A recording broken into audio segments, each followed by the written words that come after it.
इंसान क्या है? कैसे वो पृथ्वी पर आया? उसका इतिहास क्या है? क्या वास्तव में बंदर ही इंसान के पूर्वज थे?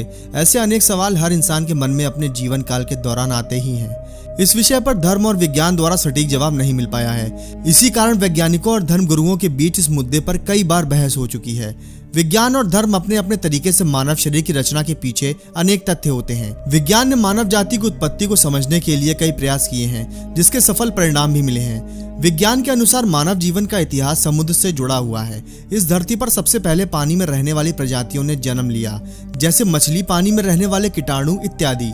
धीरे धीरे समय का चक्र बढ़ता रहा। जल और थल में रहने वाले जीव आए और अपना जीवन यापन करने लगे। ये जीव थे मेंढक, केकड़े आदि। समय बदलता रहा और प्रकृति अपना काम करती रही।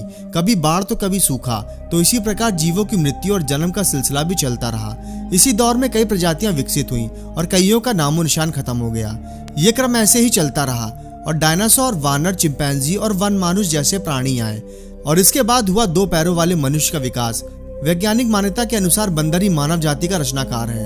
अपने सोचने समझने की शक्ति से धीरे धीरे बंदर जैसा प्राणी भी 2 पैरों का इस्तेमाल करना सीख गया और जंगलों से फल, सब्जियां आदि तोड़कर अपनी भूख को शांत करने लगा। आगे चलकर बंदरों की बुद्धि का विकास होने लगा और ये एक मनुष्य का रूप लेने में सक्षम हो गए और 4 पैरों का उपयोग छोड़कर 2 पैरों के सहारे चलने लगे। अब ये मानव शरीर के सभी अंगों का प्रयोग करने लगे थे, पर पूंछ का कोई भी काम नहीं था, जिसकी वजह से वो खत्म होती चली गई। पर मानव शरीर की रीढ़ की हड्डी के अंतिम छोर पर उसके अवशेष अब भी पाए जाते हैं। इस प्रकार मानव प्रजाति का विकास होता गया और मानव एक बुद्धिजीवी जीव बन गया, जिसने अपना जीवन सरल करने के लिए प्रकृति द्वारा दिए गए उपहारों का भी भरपूर लाभ उठाया। धर्म की दृष्टि से मनुष्य जाति का जन्म हिंदू मान्यताओं के अनुसार मानव बंदरों का विकसित रूप नहीं है। पौराणिक ग्रंथों के अनुसार बंदर और मानव जाति की उत्पत्ति में भिन्नता है। इतिहास की तुलना में आज के इंसानों के ढांचों में थोड़े बहुत बदलाव जरूर आए हैं, जैसे लंबाई, आयु, रंग, रूप आदि। लेकिन मानव जैसे प्राचीन काल में दिखता था वैसा आज भी दिखता है।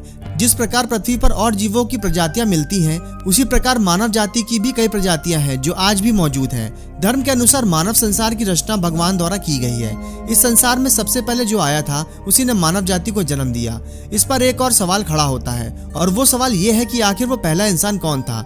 इस पहेली को हिंदू धर्म के अनुसार सुलझाया जा चुका है। हिंदू धर्म के मुताबिक संसार का सबसे पहला मनुष्य था मनु, जिसके आधार पर इस जाति का नाम मानव जाति पड़ा। पौराणिक कथा के अनुसार मनु की रचना खुद ब्रह्मा द्वारा की गई थी। इस कथा में बताया गया है कि मानव संसार के लिए ब्रह्मा जी ने 2 लोगों को बनाया था। एक था नर और दूसरी थी नारी। भगवान ब्रह्मा ने जिन 2 आत्माओं को संसार की रचना के लिए बनाया था, उसमें जो नर था वो था मनु और जो नारी थी उसका नाम था शतरूपा। मनु शब्द के ही पर्यायवाची शब्द संस्कृत भाषा के मनुष्य और अंग्रेजी का मैन है। बाइबल के अनुसार मानव जीवन की रचना ईश्वर द्वारा की गई है। बाइबल में बताया गया है कि ईश्वर के शरीर से एक परछाई ने जन्म लिया और इस परछाई को एडम का नाम दिया गया था।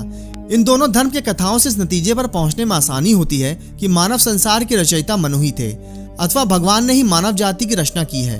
दोस्तों, विज्ञान के तथ्यों से धर्म के तत्व बिल्कुल अलग हैं। विज्ञान के अनुसार मानव जाति का विकास वानरों से हुआ है, जबकि धर्म के अनुसार मानव जाति की उत्पत्ति भगवान द्वारा की गई है।